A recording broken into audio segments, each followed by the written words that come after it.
Iniciamos mais um Elga e Você, o nosso programa, sempre com muita informação e conteúdo com credibilidade, e é sempre um prazer estar aqui com vocês. O nosso programa de hoje está assim pra cima, cheio de informação.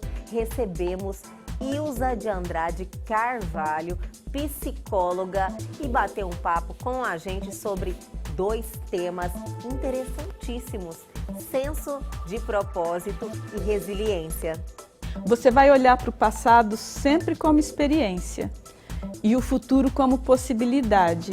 E hoje a oportunidade de você fazer bem feita cada cena. Entende? E aí se você consegue estamos aqui, Ilza, Elga, Ilza, desligar do mundo. Aqui nós temos que viver esse momento, falando de resiliência e senso de propósito.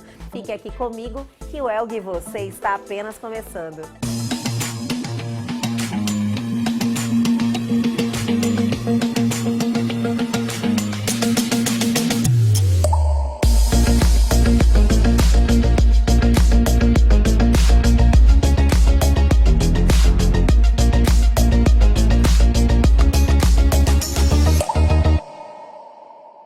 Hoje é quinta-feira, aquele dia mais que especial, que temos esse quadro que é o meu xodó, que eu adoro, porque falamos de pessoas que deixaram o seu legado, pessoas daqui. Chegou a hora do nosso quadro Personalidades daqui. E o nosso quadro de hoje homenageia Ricardo Guilherme Dick. Ricardo Guilherme Dick foi um dos mais premiados e importantes escritores de Mato Grosso. Escreveu mais de 40 livros, alguns ainda sem edição. Trabalhou como professor, tradutor e também atuou como jornalista em vários jornais impressos nos estados de Mato Grosso e Rio de Janeiro. Foi descoberto e reconhecido como escritor por João Guimarães Rosa, Antônio Olinto e Jorge Amado. O livro Madonna dos Paramos é constantemente comparado à obra Grande Sertão Veredas pelos críticos literários. Sua literatura se caracterizou pelo requinte ao escrever e pela profundidade na abordagem dos temas. Como artista plástico, estudou pintura, desenho, além de estudar cinema no Museu de Arte Moderna do Rio de Janeiro. Dick morreu em julho de 2008, aos 71 anos, após sofrer uma parada cardiorrespiratória. E aí, gostaram do nosso homenageado de hoje? Realmente esse quadro é sensacional e traz, assim, memórias maravilhosas. Mas segue o baile, minha gente. Chegou aquela hora que deixamos vocês por dentro de tudo que está acontecendo no Brasil e no mundo. Chegou a hora do nosso quadro de notícias.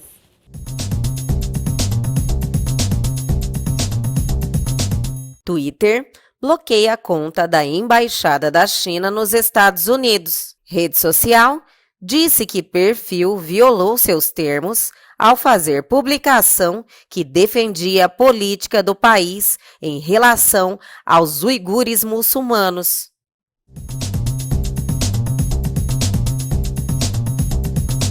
Índia pede que o WhatsApp cancele a atualização de política de privacidade. Autoridades do país entendem que novos termos não deveriam ser obrigatórios e questionam tratamento diferente na União Europeia.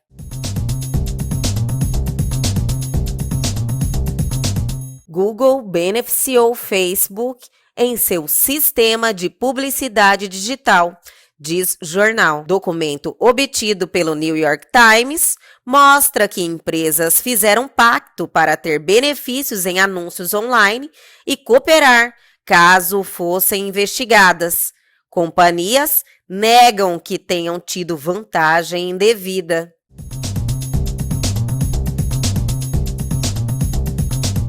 E aí já estão por dentro de tudo que está bombando. Mas o Elg, você só está esquentando.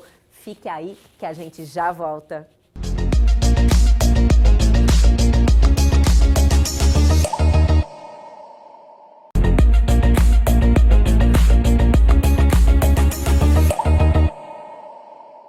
E agora no nosso programa, Elga e você estão recebendo uma pessoa assim muito simpática, de uma energia incrível. Estamos recebendo a Ilza de Andrade Carvalho, psicóloga. É um prazer imenso ter você aqui. Muito obrigada por você ter aceitado o convite, Ilza. Eu é que agradeço o convite, né? Sempre uma oportunidade para poder falar de um tema que faz parte, né, é meu trabalho, e quanto maior o alcance, eu acredito que é melhor. Com né? certeza. É o retorno. A gente acaba trazendo assuntos que mexem com as pessoas, né? Fazem elas refletirem sobre determinados temas que são importantes para a vida. Hoje nós vamos bater um papo sobre senso de propósito e resiliência, que estão aí tão na moda, são palavras que são ditas o tempo inteiro, mas ninguém melhor que você para trazer aqui um conceito propriamente dito em relação ao senso de propósito e à resiliência, né, Ilza? Sim, e é um tema assim, bastante pertinente, considerando, né, o momento que nós estamos vivendo, um momento de instabilidade, de esperança agora que com sinais de vacina, né, para essa pandemia. Né? Sim, mas que nós já temos assim bastante retorno do quanto que nesse momento nós somos forçados a trabalhar resiliência e propósito de vida também. Foi imposto, né, para todo mundo. Foi. Chegou um momento que a forma, eu acredito na minha concepção, que a forma como estávamos vivendo naquele automático, materialista, todo mundo muito materialista, a informação muito rápida e as pessoas absorvendo da forma que lhe convia, né? A família, cada um vivendo no seu mundo. Então, estávamos num momento mais ou menos nesse formato. Uhum. E aí, de repente, as coisas perderam o sentido com a pandemia, né? Sim. Você ficou em casa, você parou, todo mundo parou. Valores que estavam esquecidos passaram a ser, assim, primordiais, né? O relacionamento com o próximo, o cuidado, a sensibilidade. Então, Sim. assim, as pessoas tiveram que reaprender, olhar para isso novamente, né, Ilza? Sim. O sistema capitalista, ele impõe um modelo de vida. E no ritmo, né, nós tínhamos horário para tudo e não dava tempo para parar para pensar. Todo mundo falava, podia ter 48 horas o dia. Era dessa forma, né? E relações online, trabalho presencial e saindo de casa cedo, voltando à noite, né? Relacionamento com filho, com marido, tudo em segundo plano. E a pandemia, ela chegou com um toque de recolher, não teve assim um tempo para pensar, vai para casa. Pronto. Aí a propagação do medo, as notícias falsas e mesmo as notícias verdadeiras, mas que gera uma certa confusão, o que está acontecendo realmente. Né? Uma preocupação assim, Sim, imensa. mas a verdade é que tivemos que desacelerar e nós temos visto eventos faraônicos, né, que aconteciam de uma forma grandiosa, acontecendo na simplicidade das casas, né? Casa sendo transformada em lares. Isso. Um Isso apelo. foi algo assim, até me arrepiei quando você falou, de verdade, porque as pessoas realmente olharam para a sua casa, seu templo, Sim. com uma forma, com mais amor, né? Sim. Estão cuidando mais desse momento com a família. Né? E as relações tiveram que ser revistas. É diferente você se relacionar estando 24 horas no mesmo ambiente com as pessoas que você se relaciona. Sim. Tivemos assim que rever a forma a comunicação presencial, porque a comunicação online, o não à distância, ele é um não mais leve.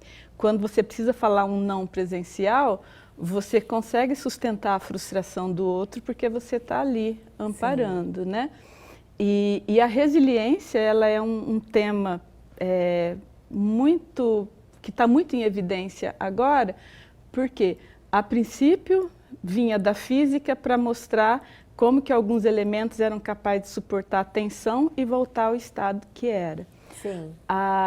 O ser humano, né, os estudos voltados ao ser humano, acho que começou na década de 70, na observação de crianças que viviam em situações assim limítrofes e o quanto que aquilo poderia ser prejudicial para a vida futura dela e os observadores começaram a notar que aquelas crianças tinham algo a mais e elas conseguiam dar conta daqueles contextos. Elas superavam aquela situação. Isso.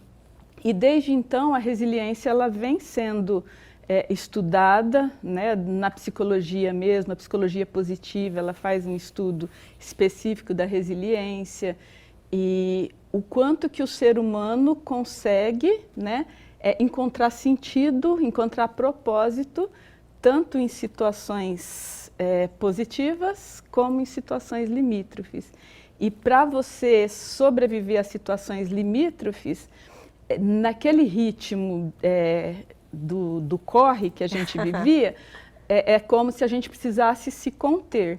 Só que uma contenção que acabava gerando patologias mesmo, Sim. porque eu não posso me estressar, eu tenho que me adaptar, mas no sentido de contenção.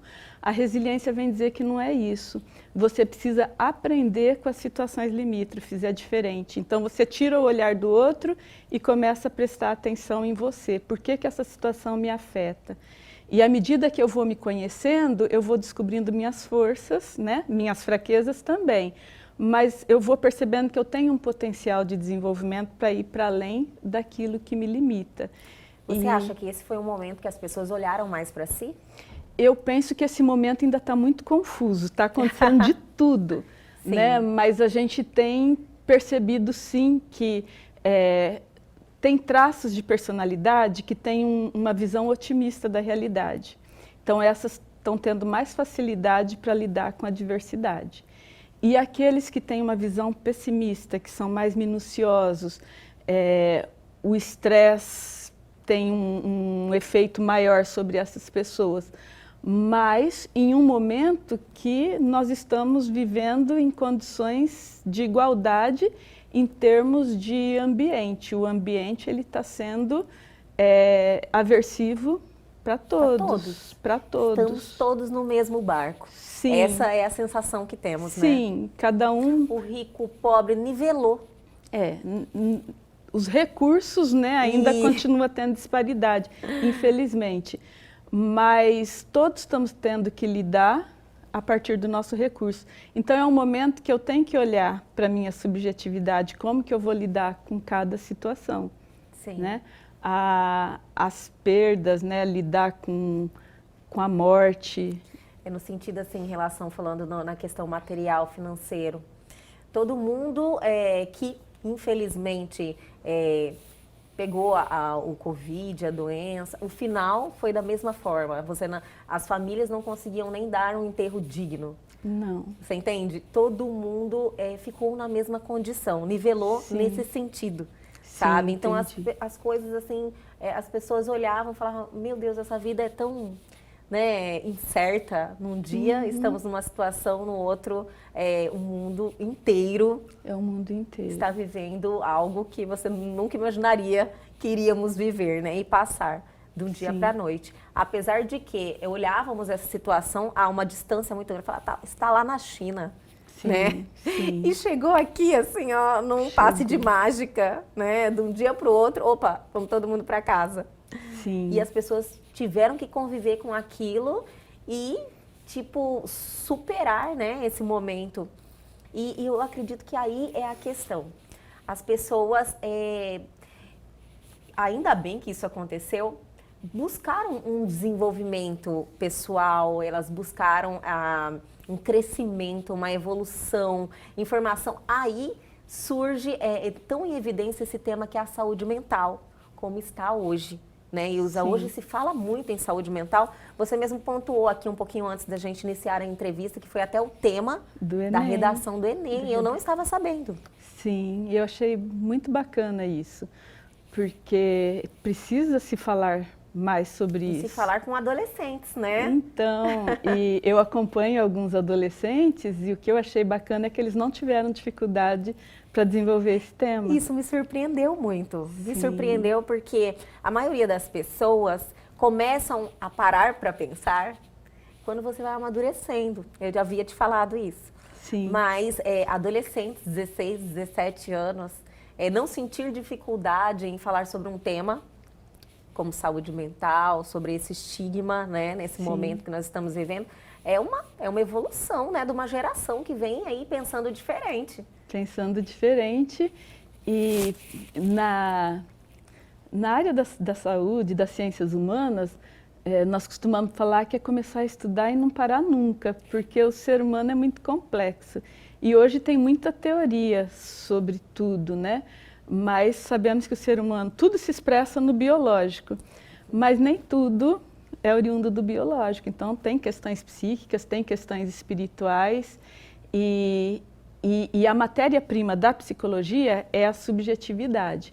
Então, o que eu vejo do mundo e o que eu processo do mundo vai passar pelas minhas vivências. Então, é isso Você que faz... filtro? Sim, é isso que faz com que cada ser humano seja único. Então, aqui eu estou vendo a superficialidade da Elga. Agora, a forma que você lida com as diversidades, isso vai ser construído, né, a partir das tuas vivências. Por isso que a resiliência...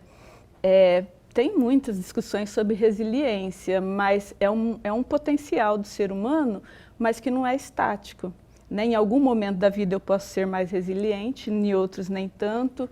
Saber envelhecer com sabedoria é desenvolver a resiliência. Fantástico. E hoje poder falar disso, a gente já começa a se preparar para cada fase da nossa vida, sabe?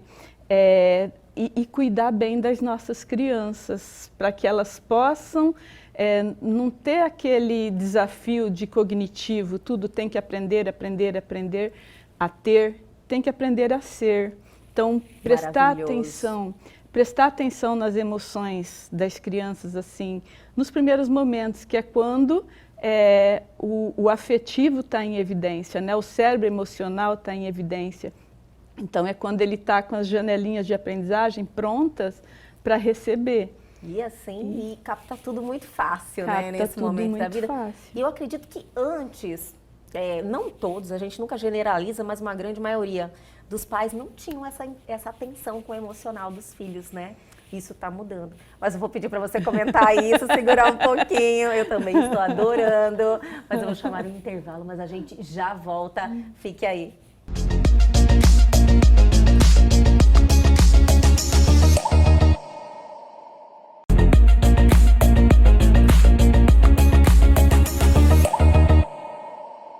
Estamos de volta recebendo ela, Ilza Andrade. Olha, estou adorando esse bate-papo, Ilza. Tá fantástico. Eu não estava conseguindo parar para chamar o intervalo, eu não quero interromper ela. No final do bloco anterior, estávamos conversando sobre esse momento que os pais antes não tinham essa atenção com o emocional dos filhos. E o momento hoje já está sinalizando diferente. Isso procede, Ilza? Eu penso que sim.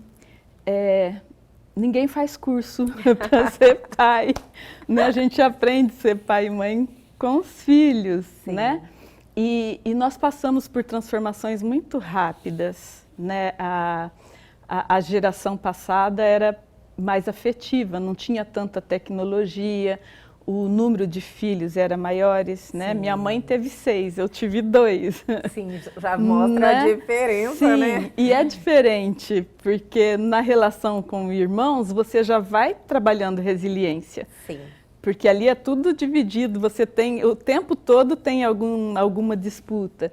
E ali, né, as emoções ficam mais fortalecidas, sim, porque não tem como acompanhar. As relações de irmãos, assim, muitas vezes são conturbadas, né? Sim. Eles estão ali sempre disputando o espaço. Sim, quando o afeto está em evidência, é uma relação, assim, é um laboratório, mas é bacana porque você vai até o extremo, terminou, estão lá brincando juntos, fazendo coisas juntas. Isso é verdade. Né? E hoje os filhos são mais, os espaços entre um filho e outro são maiores, e normalmente quando um está em uma fase, o outro está em outra. Então é mais fácil crescer assim, companheiros. Então é uma relação que precisa ser trabalhada.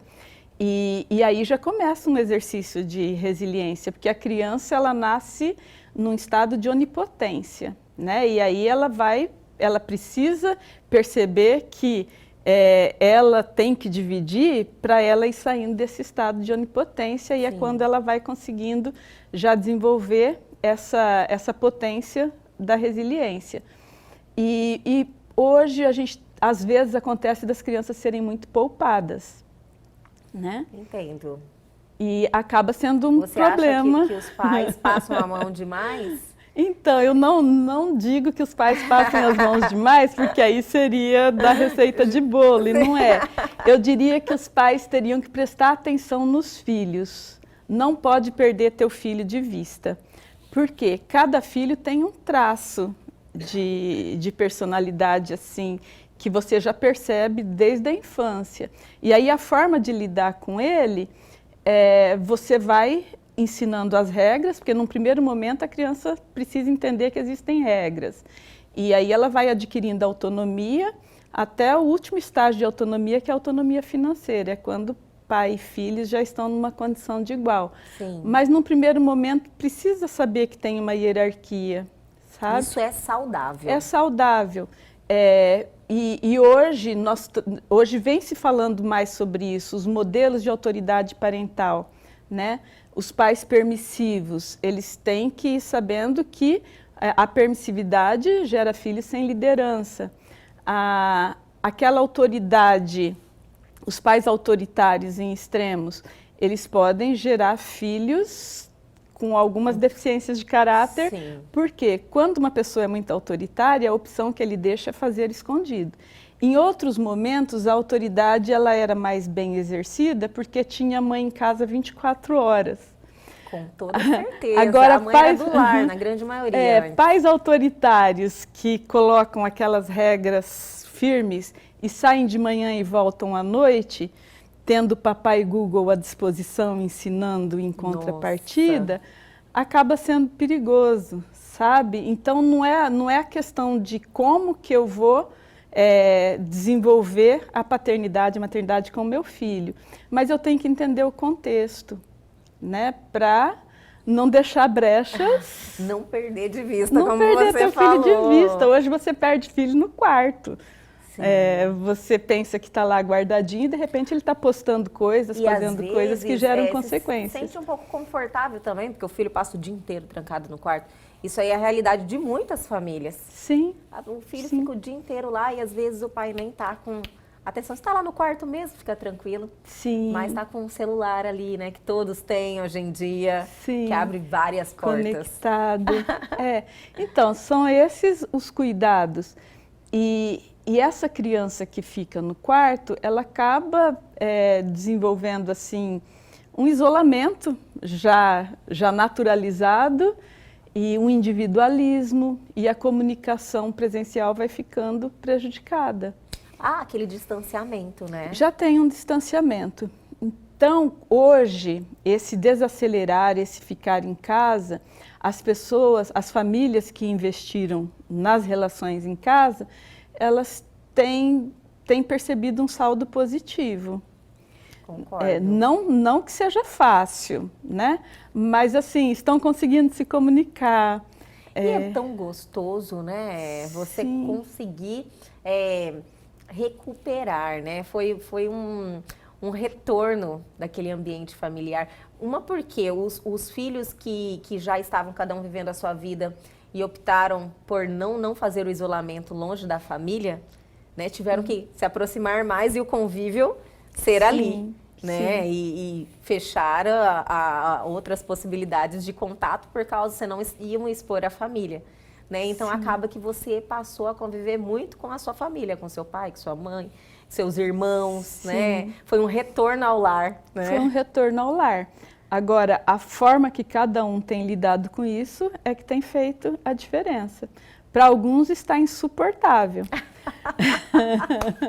Mas também, no início, muitos ficaram com um receio, um medo de perder os pais, porque eram os grupos de risco. Sim. Né? Então, os que estavam vindo a óbito, porque a doença se manifestava.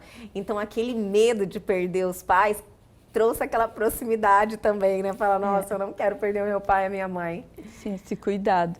Sim. E assim, a gente faz trabalho de acolhimento de luto e tem muita culpa. Sério? Nisso daí. Sim, porque tem casos que alguém trouxe para dentro de casa e Nossa, que realmente... Ilza, nem foi a minha intenção entrar nesse assunto, mas achei muito interessante. Então, estão havendo, tem muito problema, assim, da culpa, da pessoa não ter se cuidado e vir, trouxe a doença e alguém vira a óbito. Sim, porque não dá para fechar os olhos para a pandemia, né? Nós estamos vivendo um momento... E um problema que acontece é que a pessoa só realmente acredita quando alguém fica doente, próximo. E na mesma casa, porque está tendo, assim, muitas divisões, né? Imaginam que não é para tanto, outros estão com cuidados extremos e convivendo na mesma casa. Isso por si já é um estressor Sim. natural e que está acontecendo nas famílias.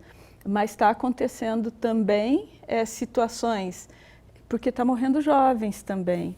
Sim. Então, no acolhimento de luto, você vê mães que quiseram ser mais firmes com os filhos e não deixarem, às vezes, fazerem algum tipo de programa e acabaram sendo permissivos e aconteceu a morte do filho. Nossa. E temos também filhos que imaginaram que não, eu só vou fazer um trabalho, só vou fazer alguma coisa e trouxe o vírus para dentro de casa, né? E no caso quem morreu foi um ente querido.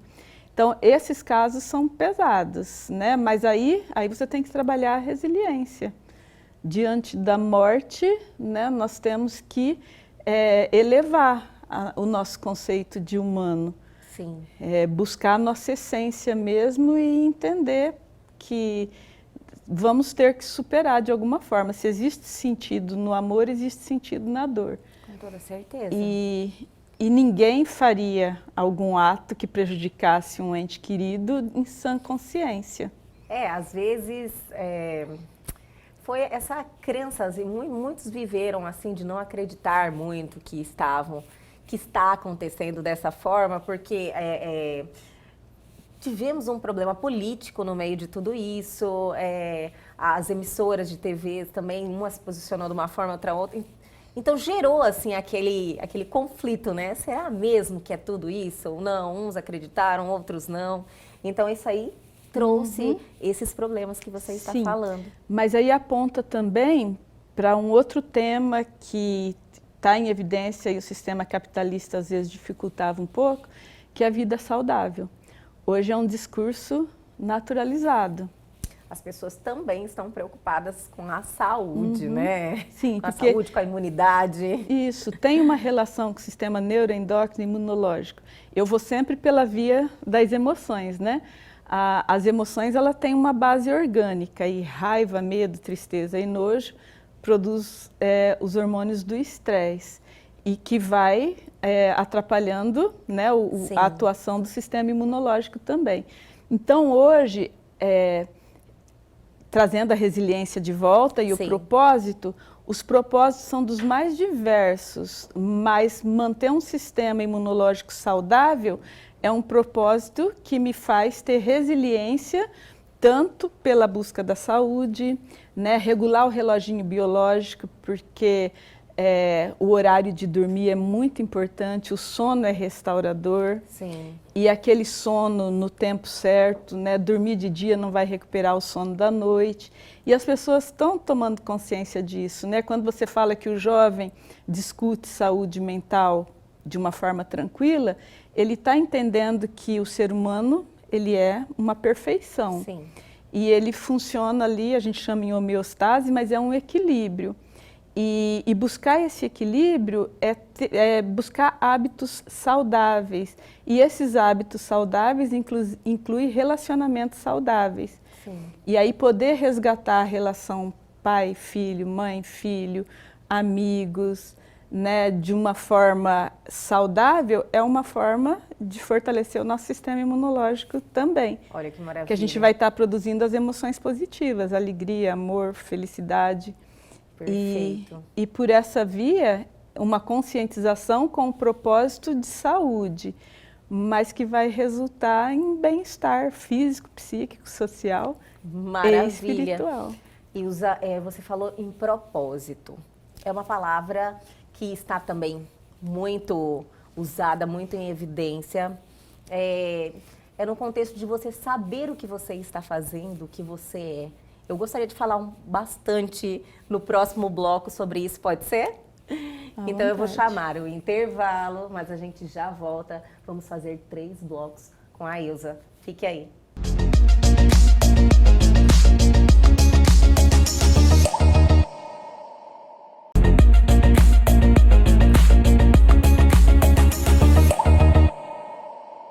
Estamos de volta com esse bate-papo engrandecedor, muita informação aqui com a Ilza Andrade. Eu estou adorando mais uma vez a sua participação aqui hoje no nosso programa, Ilza. Eu também estou amando. Nós estávamos comentando aqui no intervalo que passou assim, ó, esse bate-papo eu nem vi. Nem né? eu. Mas é que o assunto é muito pertinente, é muito interessante, né? Sim. A gente ter contato, ter essa informação. Uhum. Sim, o tema é resiliência e senso de propósito, né? Sim. Então, é interligado, porque resiliência é essa capacidade de passar por situações limítrofes fortalecida, né? Não é contenção, porque contenção é eu me mantenho plena e ok, não. É aprender com as situações, transformar... Sai mais forte. Isso, transformar limite em superação. Olha que maravilha. Tá? Porque aquilo que me limita, a partir do momento que eu consigo vencê-lo, já é superação, não é mais limite. Então, eu já vou estar buscando, eu vou estar desenvolvendo novas resiliências, né? Então, a resiliência ela não é estável. Eu estou sempre mudando, posso ser resiliente em algum momento ou não. E por que o propósito é importante? Tem uma frase de Nietzsche que Viktor Frankl usa bastante na logoterapia, que ele fala que quem tem um porquê enfrenta qualquer como. Perfeito. Entende? Eu acho que as pessoas vão entender agora o propósito. Muda a sua vida. Quando você consegue chegar ao seu, você tem uma visão diferente de mundo, da sua vida, muda tudo, né? Sim, porque se você não vive o porquê, você vai estar vivendo só o efeito. E viver do efeito, você acaba caindo num vazio, você se perde de você mesmo. Sim, né? Eu falo que muitas pessoas acordam todos os dias, não sabem nem porquê. Ela leva a vida no automático, Sim. sabe? É aquele efeito manado que todo mundo faz, eu faço, sabe? Mas a pessoa realmente ela não para pensar no que ela é, o que ela está fazendo aqui, o que ela realmente gosta, sabe? Quais são o emocional dela, realmente, o que passa dentro dela, sabe? Ela, às vezes, ela só se espelha em outras pessoas, só no que as outras pessoas falam, mas ela não sabe nem quais são as escolhas verdadeiras dela, o que ela gosta. Você entende o que eu estou falando? E a partir do momento que a pessoa toma a posse disso, do seu eu, de quem eu realmente sou, e que o que eu gosto, o que eu não gosto, o que eu quero, o que eu não quero, a vida muda. E com ética, porque aí você presta atenção no outro também. Perfeita. Então, a resiliência é nesse nível, é você voltar para si, para você se conhecer, mas ao mesmo tempo prestar atenção no outro, entendendo que ele funciona numa lógica diferente da tua. E aí as relações acontecem assim com respeito.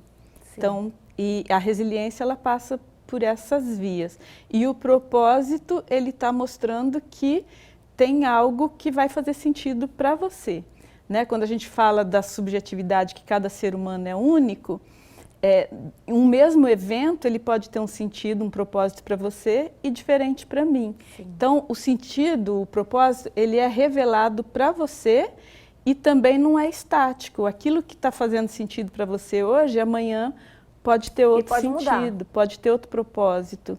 Mas estar atento de que existe um propósito para tudo que acontece com você é fundamental para você ter esse foco do porquê e além daquilo que te limita. Como as pessoas podem fazer esse exercício para se encontrar e encontrar o seu propósito? Aí eu traria um pouquinho de inteligência emocional. Ótimo. Tá, não sei se a gente tem tempo, não sei se a gente tem tempo para isso. Sempre é positivo, né, a inteligência emocional, né? Sim. É algo que tem que estar presente a todo momento na nossa vida. E é assim, é o meu sonho, sabe, trabalhar inteligência emocional nas escolas, no útero. Porque entender como funciona, já desde o útero começar a trabalhar essa situação mãe-filho, sabe? Sim. Da chegada ao mundo, poder estar atento às emoções e não só a outras formas de comunicação da criança, sabe? E a inteligência emocional, ela passa por esse campo, se conhecer. É o autoconhecimento, o gerenciamento de emoção. Aí, autoestima, né? A autoestima é quando eu me conheço e me reconheço na minha história e me encanto com a minha história. E, às vezes, eu me perco muito nesse processo. Se eu não me conheço, como que eu vou me reconhecer? E, muitas vezes, a resiliência está atrelada a isso. Se a minha autoestima está comprometida, eu não consigo desenvolver as outras estratégias para eu ir além das situações limítrofes. Né? Então, quando a gente vai trabalhar a inteligência emocional, ela é gerenciamento de emoção, mas eu preciso conhecer como eu funciono, me encantar comigo mesma para que a minha autoestima dê o suporte para eu poder seguir. Sim. E aí eu estou pronto para me relacionar com o outro. Então, trabalhando a inteligência emocional, eu consigo desenvolver resiliência a partir de um propósito que me indica caminhos. É você estar bem com você, né? Sim. Você vai olhar para o passado sempre como experiência e o futuro como possibilidade. E hoje a oportunidade de você fazer bem feita cada cena. Entendi. Entende? E aí se você consegue estamos aqui, Ilza, Elga, Ilza, desligar do mundo. Aqui nós temos que viver esse momento, falando de resiliência e senso de propósito. Esse tem que ser o foco. Sim. Nós não podemos estar aqui e pensando já no que eu vou fazer depois. Entende? Então, quando nós vamos conseguindo entender a forma que a gente funciona, algumas pessoas são mais sistematizadas, outras não. Tem pessoas que trabalham sobre tensão, outras não. Então, quando eu sei a forma que eu funciono, eu vou organizando minha vida de uma forma que as minhas emoções se estabilizam. As emoções só acontecem em pico, então ela vira um monstro.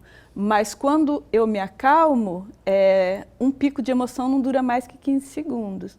Mas uma pessoa ansiosa, se ela não conseguir se acalmar e racionalizar, ela chega a uma crise de pânico, que vai emendando um ciclo no outro. Sim. Então, o autoconhecimento, o gerenciamento de emoção, te permite acalmar e usar o teu cérebro racional, que é o diferencial do ser humano. Controlar as emoções. Está tudo voltado para a humanização, né? O que é o diferencial do ser humano.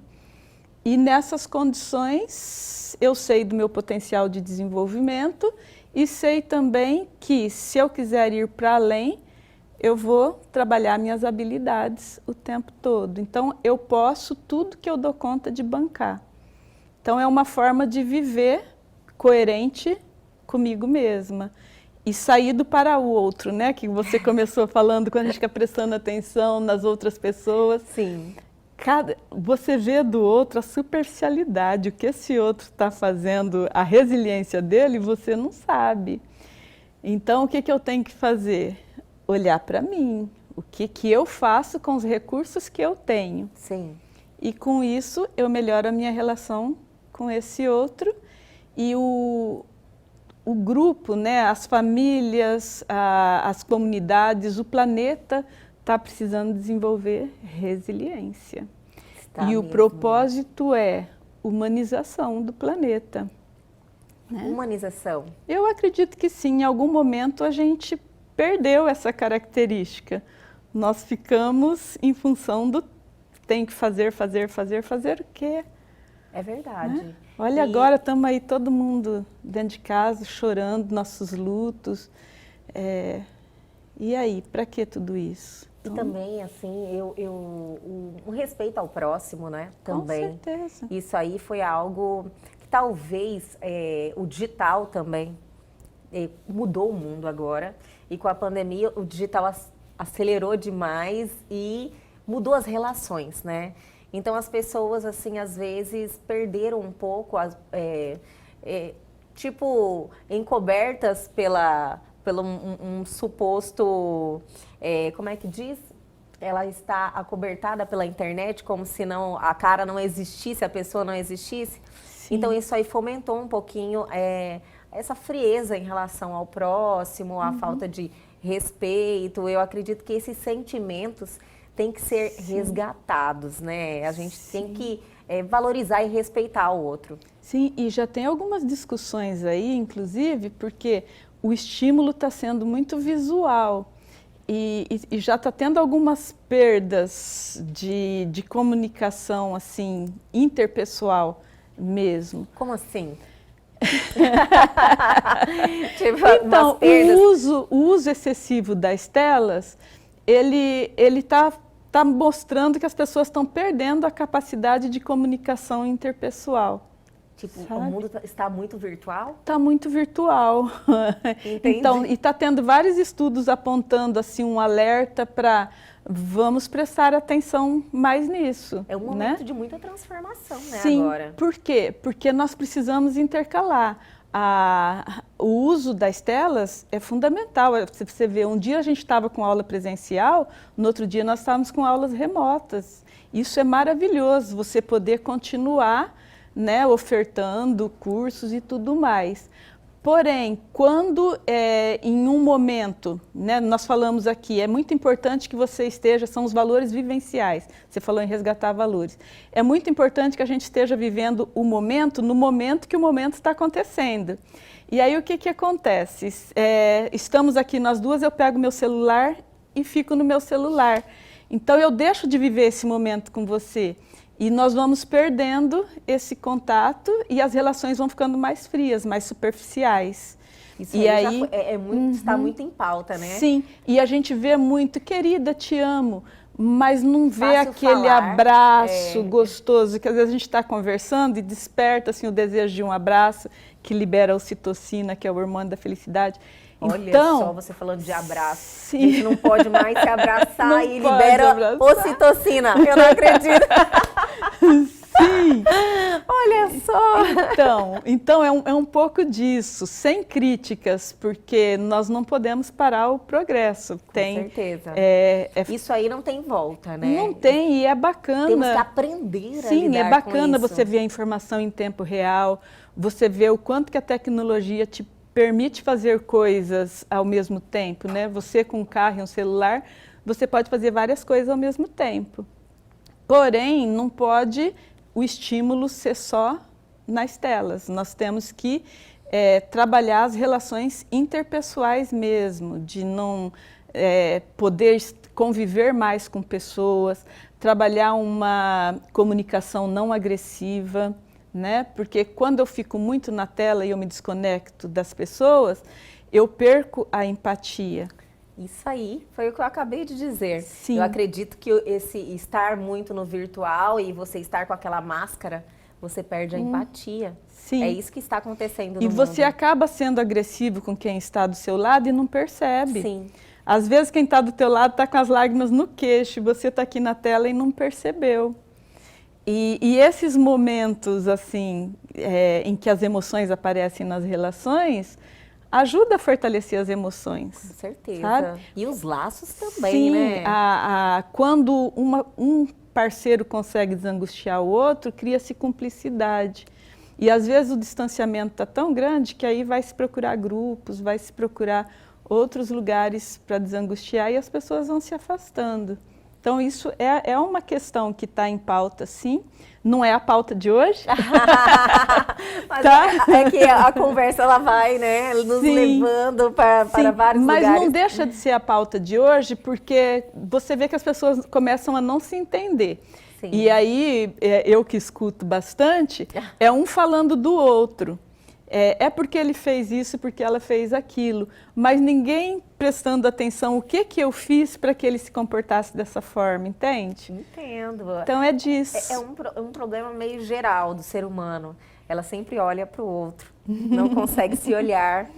É a partir do momento que a pessoa consegue se olhar, ela já, tipo, se livra de vários problemas, de relacionamento, né? A gente consegue lidar melhor com as outras pessoas, né? Respeitando as outras pessoas.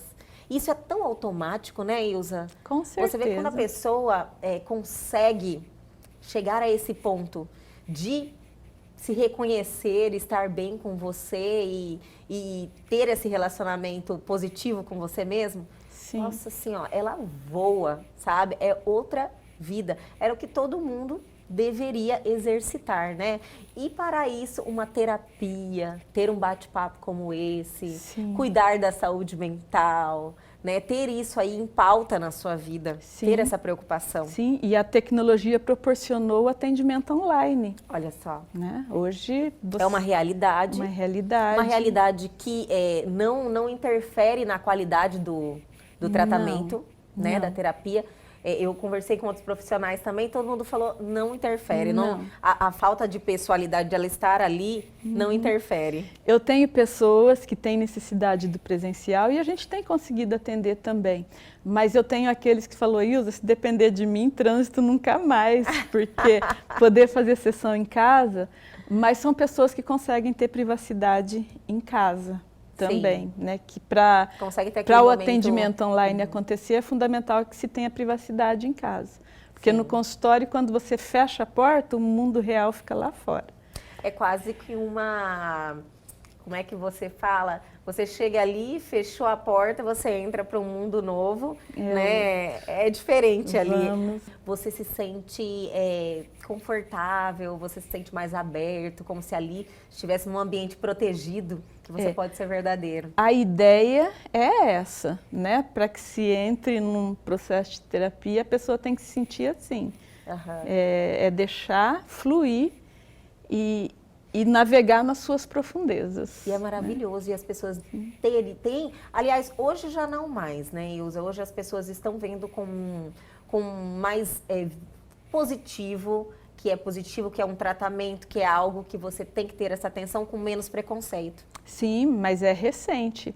Muito recente. Muito recente. Minha irmã fazia tratamento de ansiedade isso na década de 90. E eu lembro que as pessoas falavam, ela foi fazer tratamento de frescura? Olha só. Era isso. As doenças emocionais, os problemas mentais e emocionais também, como eu acabei de falar, infelizmente tem esse julgamento de ser frescura, né, de que a pessoa... Mimimi. A própria depressão, que é algo tão sério, muitas pessoas falam, isso aí é falta do que fazer. Porque se tivesse o que fazer... não estava nessa situação. Mas hoje, esse discurso, assim, eu penso que já está bem superado, sabe? Quando a clínica onde eu trabalho, ela foi montada para ser uma clínica de odontologia. Só o dono da clínica que é odonto. Nós somos em 20 psicólogos lá. Nossa! Sim. E é bacana como que o atendimento é constante.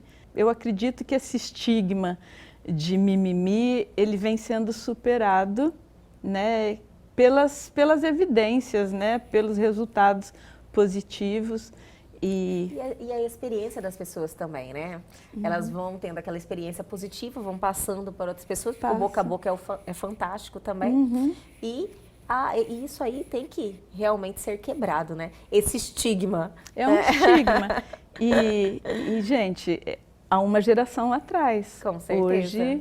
Hoje a gente já deu um passo assim bem importante. Importante para Hoje nossa fala-se em evolução. saúde mental mesmo, na busca pela saúde e valorizar que o ser humano é biopsicossocial e espiritual. Fantástico, fantástico. E tem que integrar. Ilza, estouramos todos os tempos aqui no programa, porque o bate-papo foi sensacional. Mas já quero te fazer um convite para você retornar aqui, a gente ver mais um tema tão pertinente que vai também contribuir para a vida das pessoas como esse. Eu adorei sua presença. Tô pronta. Quem me conhece sabe, né? Esse tempo aqui eu nem vi. Eu nem vi passar eu pensei também. que era o aquecimento para a gente começar. Então, muito ok, obrigada tô à pela sua disposição. presença. Obrigada a você, foi um prazer estar aqui. Prazer foi nosso. E o Elgue Você de hoje fica por aqui, mas amanhã nós estamos de volta sempre às 21h30. Perdeu algo? Quer entrar em contato com a gente? Nossos canais de comunicação estão aí na sua tela e tem também o nosso canal no YouTube. E essa entrevista já está lá à sua disposição. Entre e se inscreva. Aguardo vocês amanhã aqui na TV Pantanal, canal 22.1.